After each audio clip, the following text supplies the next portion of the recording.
menuntut supaya pemerintah, dalam hal ini Presiden kita, untuk kembali menghormati konstitusi, menghormati demokrasi, dan menghormati hak-hak daulat yang kita titipkan ke dia dan bukan milik dia dan keluarganya. Jumat ini menjadi berbeda dari Jumat-Jumat sebelumnya. Sebenarnya tidak terlalu berbeda, karena keresahan dan permasalahan kita tetap sama. Tidak ada yang berubah, tetap mengalami kekerasan seksual, tetap mengalami pelecehan seksual, tetap mengalami catcalling, tetap dibedakan, tetap seperti itu. Tetapi setidaknya, hari ini masing-masing dari kita berkumpul bersama. Memperingati International Women's Day di sini di bawah terik matahari, walau sebenarnya kami ragu apakah suara kami masih didengar, apakah kami bisa mendapat penyelesaian atas kegusaran kami, entahlah. Tetapi sekali lagi, hanya inilah yang kami bisa lakukan. Setidaknya kami masih mampu berdiri di sini, masih mampu bersuara dengan lantang, memperjuangkan apa yang memang seharusnya diperjuangkan. Atas nama masyarakat sipil, atas nama warga negara yang menuntut haknya, atas nama perempuan yang tertindas. Tidak ada perjuangan perempuan di dalam situasi di mana demokrasi sedang erosi. Oleh karena itu, mulai dari gerakan perempuan, kita ajak segmen-segmen rakyat yang lain untuk bergabung di dalam front perlawanan rakyat, menggugat agar ada penghormatan etik, penghormatan konstitusi, dan penghormatan kepada demokrasi. Tidak ada HAM tanpa demokrasi, tidak ada HAM perempuan tanpa demokrasi. Kita menuntut supaya pemerintah, dalam hal ini Presiden kita, untuk kembali menghormati konstitusi, menghormati demokrasi, dan menghormati hak-hak daulat yang kita titipkan ke dia dan bukan milik dia dan keluarganya.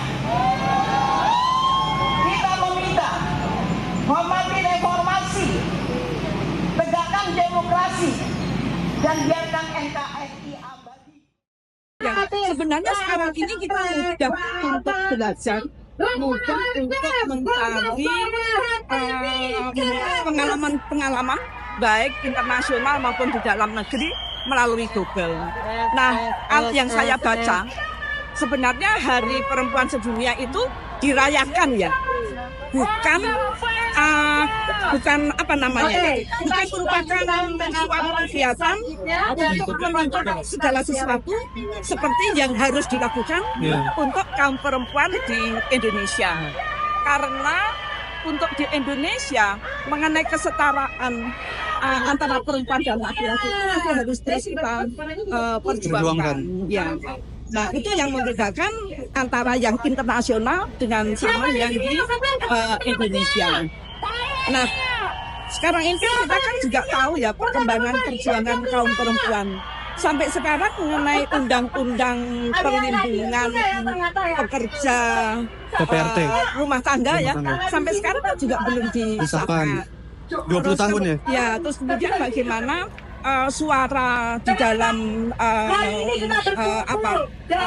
hasil pemilu di DPR targetnya kan 30% ya, tapi kelihatannya juga belum terpenuhi. Ini menunjukkan dampak para perempuan, terutama anak-anak muda, tidak cukup untuk belajar di sekolah, tidak cukup belajar di kampus, tetapi harus belajar melalui berita-berita yang ada di media sosial, sehingga bisa berperan aktif untuk mewujudkan kemajuan bangsa dan negara, agar masyarakat di Indonesia ini benar-benar bisa merasakan hidup adil, makmur, dan sejahtera. Oke, kalau untuk teman-teman di luar sana, Bu, baik perempuan atau laki-laki, apa pesan Ibu untuk semua teman-teman di luar sana, baik itu perempuan atau laki-laki, terkait isu perempuan di Indonesia ini?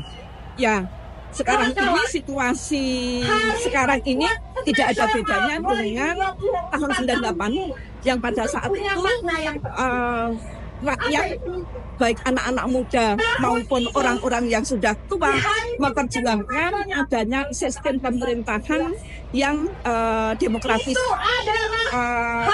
memperjuangkan masalah reformasi dan demokrasi.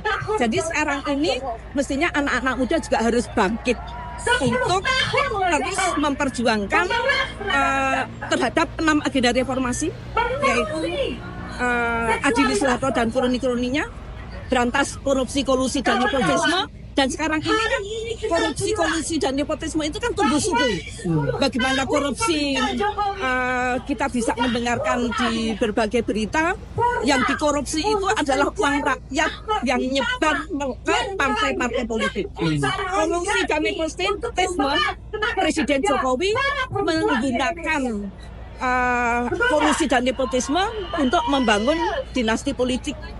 Kemudian agenda reformasi yang ketiga, tindakan supremasi hukum di negara kita tajam ke bawah, tumpul ke atas, bahkan hukum dimanipulasi untuk menggolkan.